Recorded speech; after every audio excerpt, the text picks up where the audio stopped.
The reason why your goals feel hard to reach sometimes is because you're seeing them as a destination, not as a reflection of who you already are. That's why it can sometimes feel like you're climbing, just trying to reach your goal, but no matter what you do, it still feels so far away. But see, the reason why your goals can sometimes feel so far away, it's not because what you're doing isn't working. Think of it this way.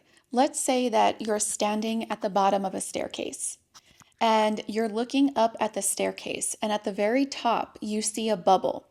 And inside of the bubble is your goal or whatever it is that you want. So, what you try to do is climb up the staircase. And climbing up the staircase is essentially you just trying to figure out some sort of plan of action and execute it. And when you get to the top of the stairs, you still feel like you're stuck, even though the goal is right there within reach. Because then you realize that even though you've made it to the top, even though you've done all of the right things, your goal is still not reachable for you because it's trapped in that bubble. So now you try to figure out something else that you can do in order to get the goal from inside of the bubble. So in real life, that's when we feel stuck. And we're like, okay, I've tried everything, I've done everything right, but why can I not achieve this goal? So then you start overthinking everything and you're like, okay, well, what else could I do then? But see, I want you to take that example. And we're going to call that perspective 1. And I want us to change perspectives really quick. And let's focus on perspective 2. So in perspective 2, I want you to imagine that you're inside of the bubble and you're right in the center. And all around you inside of the bubble are your goals, your dreams, your wishes, aspirations, desires, whatever it is that you want. So now that you're inside of the bubble with your goals, you're in the center. And that means that you can reach out and grab whatever it is that you want and have it. Now, see, the difference between perspective 2 and perspective 1 is that in perspective 1, when you look up at that staircase and you're looking at that bubble at the very top that has your goal inside, and you're trying to come up with some sort of plan of action, and you feel like no matter how far up you climb those stairs, even though you know you're doing all the right things, your goal still feels out of reach because you're putting a distance between you and the goal itself. And the more you continue to place separation there, the further out your goal is going to appear. Because it's like when you're chasing after something. When you chase after a butterfly, it's going to continue flying away from you. It doesn't want to be caught. So you keep chasing and chasing, and it keeps flying further and further away.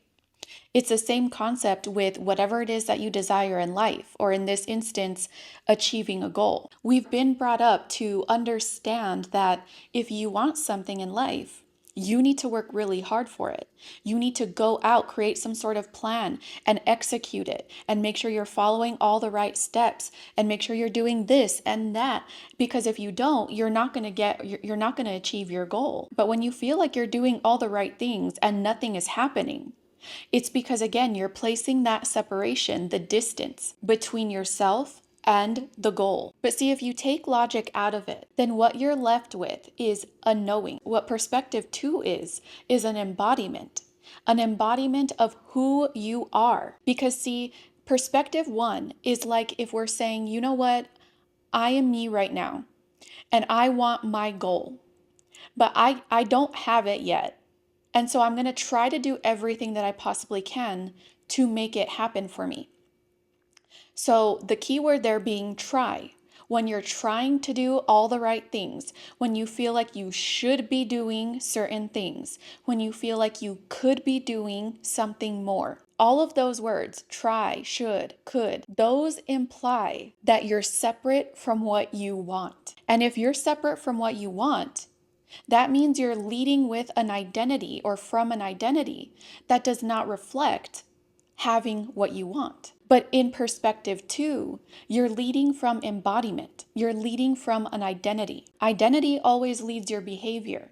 So instead of from perspective 1, where you're leading with the identity of, I have to have my goal, so I'm going to go out and do the things that I think I should do, and try everything in order to reach it. You're not leading with the identity of having. That's why you say, I need to try, I should, I could. But in perspective two, if you lead with that inner knowing that, you know what? I know that I have this goal. I have it in my pocket. And I can reach in my pocket at any point in time, pull it out, and it's right there. When you lead with that knowing or that embodiment, your behavior is going to be aligned with that. So, what does that exactly mean? When you're leading with the embodiment or the knowing that your goal is already yours, it's not separate from you, it's not something you have to earn, it's something that you already have. So, when you lead with that identity, it's going to reflect in your behavior.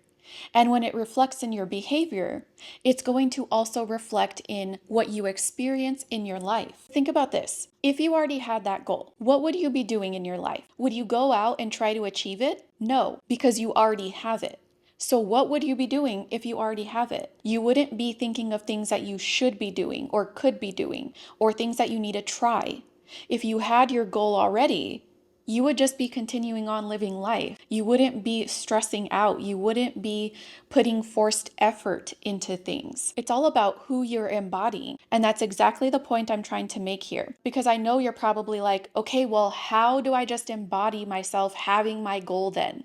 If I want to start my own business, how exactly is that supposed to be so simple? How do I just embody that? But the thing is that we like to focus so much on how. How do we do something? But again, that goes back to perspective one. Trying, should, could, those are all hows. This is not about how.